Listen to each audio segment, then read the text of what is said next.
j'ai eu à donner un enseignement sur les origines de la famille royale de l'Indéni.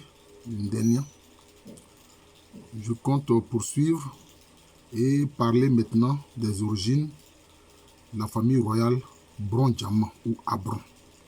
En fait, cette famille royale du Bron-Diamant et puis la famille royale du Domma, c'est Domma, dont la capitale est Domma Hinkro. C'est la même famille. Ce sont deux segments ou deux lignages, enfin, de la même famille, en fait. C'est la même famille.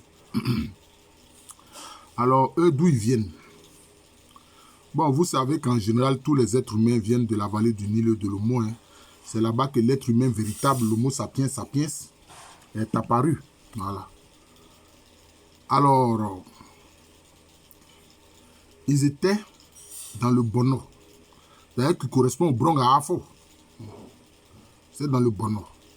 Mais, comme ils disent, leurs ancêtres étaient dans une grotte qu'ils appellent Atumkurasi. Atumkurasi.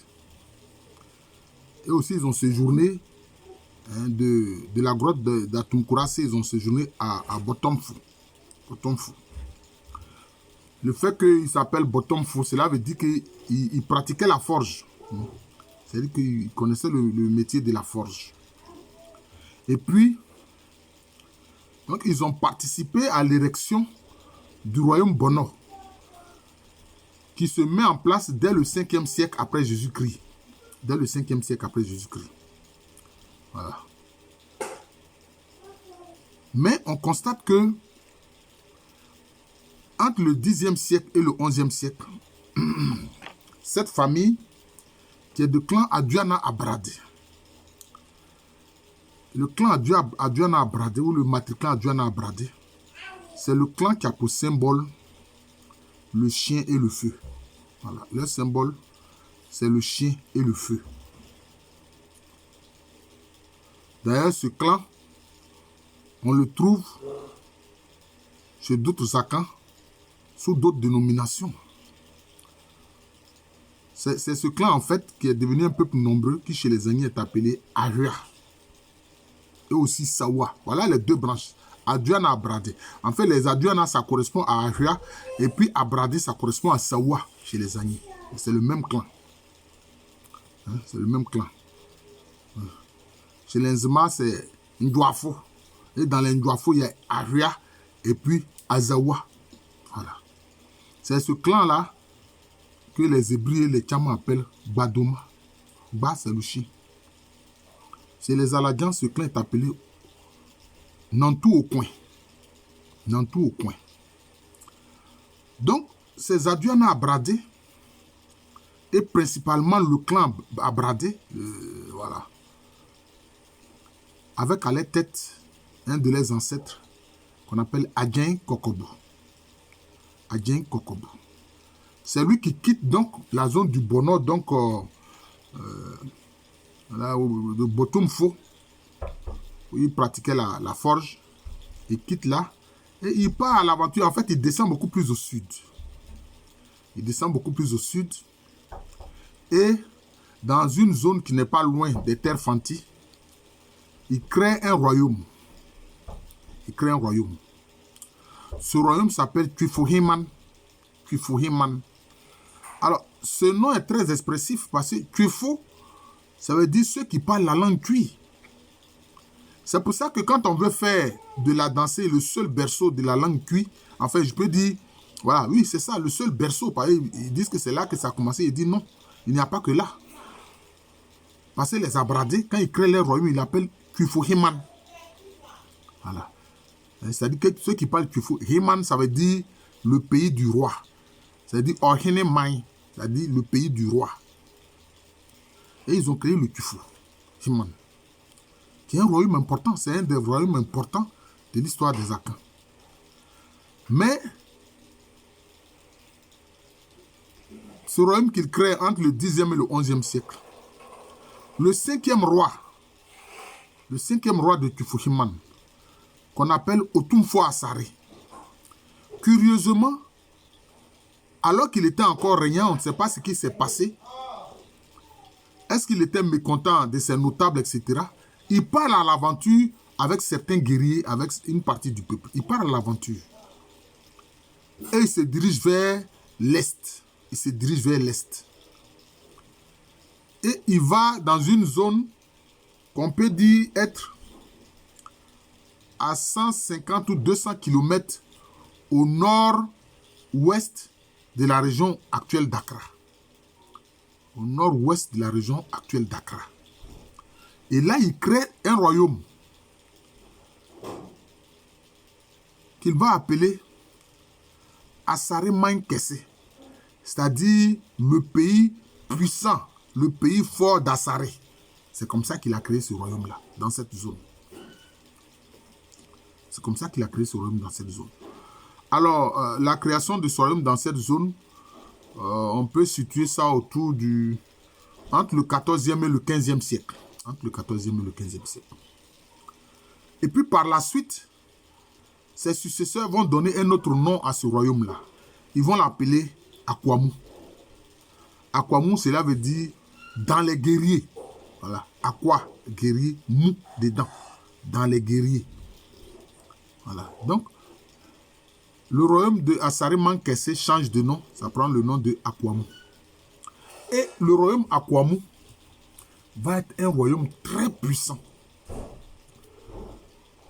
Au XVIIe siècle, c'est un royaume très puissant qui va conquérir beaucoup de régions alentours. C'est eux qui vont conquérir les Gans d'Accra, dont au départ la capitale était un peu à l'intérieur des terres. La capitale s'appelait Ayawaso. Les documents écrits appelaient Ayawaso Great Accra. Et puis maintenant, l'Accra actuelle, qui est la capitale actuelle de la République du Ghana, on appelait ça Little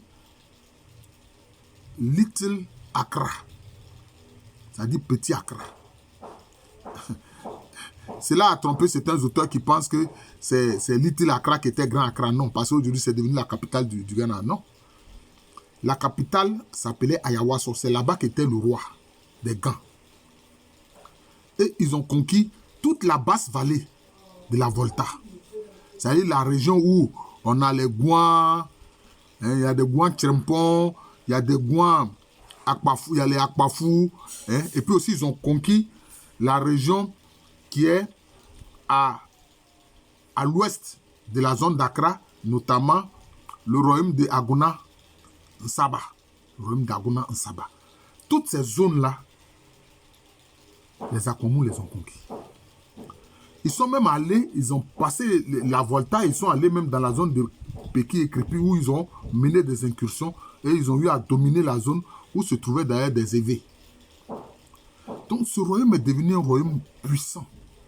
Et c'est ce royaume-là qui est à l'origine de la migration et du peuplement. Enfin, par ces conquêtes, les gens ont fui la zone et c'est comme ça qu'ils sont à l'origine. D'ailleurs, ils ont conquis aussi le Krobu, les escarpements Krobu, dont l'une des localités importantes est Somaya. Somaya. Voilà, Somaya. Et toutes ces zones qui ont fait l'objet de conquête des Akwamu, les gens ont quitté ces zones-là. Et c'est eux qui ont formé la migration que j'ai mise à jour. Donc le filon, c'est de dire qu'ils sont descendus du ciel à l'aide d'une chaîne. Voilà. Alors qu'il n'en est rien. C'est un clan particulier d'ailleurs qui était dans les escarpements Kobu, qu'on appelle le clan Akradé. C'est eux qui ont cette tradition-là. Mais quand on examine d'ailleurs les traditions, puisque l'une de leurs aïeuls s'appelle Sassamango, donc on voit qu'en fait ils sont venus du Bono. Voilà. Et c'est eux qui sont venus, beaucoup sont venus dans l'actuelle Côte d'Ivoire, en disant que nos ancêtres sont descendus du ciel à l'aide d'une chaîne, comme les Krobu d'Ores Krobu, comme les Baoulé Bomi, comme les Baoulé Akpatifoué, comme les Baoulé Akrofoué, comme les Pama, comme les Nkadje, etc. Comme au sein aussi des Ega, vous voyez même le nom Ega. Voilà. Donc j'ai fait des enseignements pour expliquer tout ça. C'est moi qui ai mis à jour cette immigration-là. Et d'ailleurs, même au sein des Brondiamants, il y a les Nkwanta qui disent la même chose. Nos ancêtres sont descendus du ciel à l'aide d'une chaîne. Ils appartiennent à cette immigration. Et d'ailleurs même, l'un des royaumes importants qu'ils ont créé, qui est le royaume d'Uayao Nkwanta, curieusement, ça se comprend, le sanctuaire, leur sanctuaire important est appelé Krobo. Voilà, Krobo. Voilà. Et donc, le royaume Akwamu a pris de l'importance. Voilà, le royaume Akwamu a pris de l'importance. Et c'est ainsi que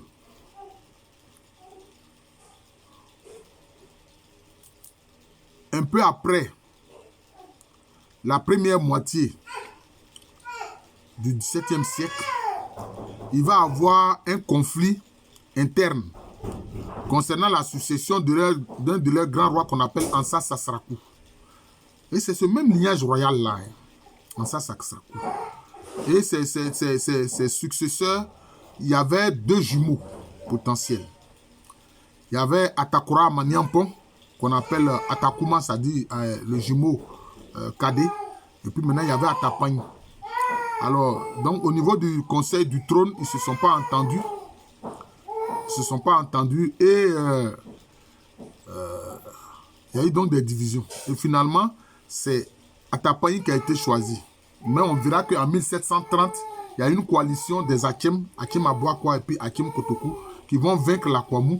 Et une partie du clan royal va aller créer Akwamoufi. Donc, tout ça, c'est la même famille. Hein, ceux qui sont à Akwamoufi, c'est la même famille que la famille royale Brondiama. Maintenant, les autres vont partir. Alors, où ils vont faire escale? La future famille royale Brondiama va faire escale dans une zone, une région du Kwaou qu'on appelle Obo, ou bien Obomen, c'est-à-dire le pays de la pierre. Parce que là-bas, il y avait beaucoup sans doute de rochers. Voilà. Certains ont fait escale là-bas. Et puis d'autres aussi, la même famille et d'autres ont fait escale à Asumendia. Asumendia qui va s'intégrer à la Confédération Ashanti et qui deviendra l'une des chefferies importantes de la Confédération Ashanti. D'ailleurs, Nana Kofi Yeboah, paix à son âme, il prononçait, il dit le véritable nom d'Asumendia, c'est Asubinja. Asubinja. Donc, ils ont fait aussi escale là-bas. Et puis, ils vont créer plusieurs chefferies dans la zone où va naître la Confédération Ashanti. Par exemple, la chefferie de Kumaou, la chefferie de Yinahen, la chefferie d'Ohen. Hein. Toutes ces chefferies étaient dirigées par des clans Abradé, Adjana Abradé. Mais spécifiquement, la future famille royale du Brondiama s'est regroupée à Suntresso, qui va être finalement aussi une chefferie qui va s'intégrer à la Confédération Ashanti. D'ailleurs, Nana Kofi Yeboah disait que le vrai nom de Suntresso, ce n'est pas Suntresso, mais c'est Suntiresso. Suntiresso. La bonne prononciation, c'est Suntiresso. C'est de Suntiresso, quand ils ont refusé de s'intégrer à la Confédération Ashanti, parce qu'ils avaient des conflits au départ même avec l'oncle d'Osei Tutu, le fondateur de la Confédération Ashanti. Son oncle s'appelle Obri Yeboah. Il va y avoir un conflit entre l'oncle d'Osei Tutu, Obri Yeboah, et puis la famille royale future Brondiama qui était à Suntresso. C'est dans ces entrefaits-là d'ailleurs que l'oncle d'Osei Tutu, Obri Yeboah, a été tué. Et bon, le conflit étant intense, la future famille royale Brondiama va quitter Suntresso. Et puis ils vont aller dans les plaines d'Abessim. Les plaines d'Abessim qui font partie des terres qui appartiennent au royaume Wanchi, au royaume Akan Wanchi. Voilà. Et là, ils vont créer un grand établissement qu'ils vont appeler Abamprediasi. Abamprediasi. C'est très significatif parce que ça veut dire en dessous du grand gouvernement. En dessous du grand gouvernement. Mais Osei Tutu ne leur a pas permis de s'éterniser à Abamprediasi pour commencer à ériger l'État puissant qu'ils voulaient ériger. Il les a attaqués là. Et c'est ainsi qu'ils vont venir dans la zone de Bondoukou. Avec notamment l'un de leurs leaders qu'on appelle Tandate. Tandate. En fait, c'est Tano, mais on prononce Tandate. Voilà. Et c'est lui qui va venir dans la zone de Bondoukou rencontrer le chef de Nafana Akomi. Bon, les Gbins étaient dans la région aussi, hein, faut le dire. Et c'est le chef Akomi de Nafana qui leur a donné l'emplacement de Zanzan, qui veut dire loin, loin, parce qu'il se méfiait de ces guerriers qui sont arrivés, qui étaient armés de fusils. Ils avaient des fusils. Voilà.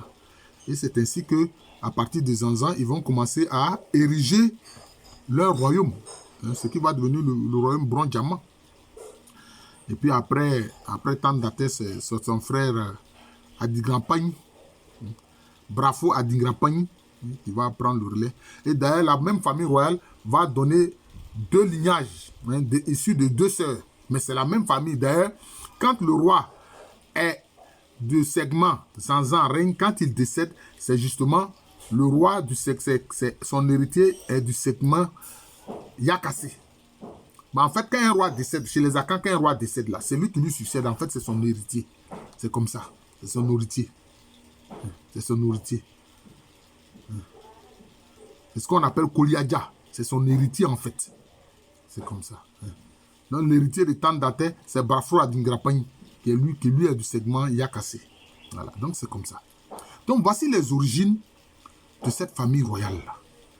Vous voyez que elle a bâti beaucoup de royaumes depuis l'ancêtre Adjen Kokobu. Adjen Kokobu. En passant par Otunfo Asare, en passant par Ansa Sassarakou, en passant par Adingra Kouma, c'est celui-là qu'ils ont choisi comme roi. On l'appelle aussi Atakura Maniampon. Jusqu'à Tandate, Adingra, Brafo Adingra Pagny, etc. Donc voilà les origines de cette famille-là. Voilà les origines de cette famille.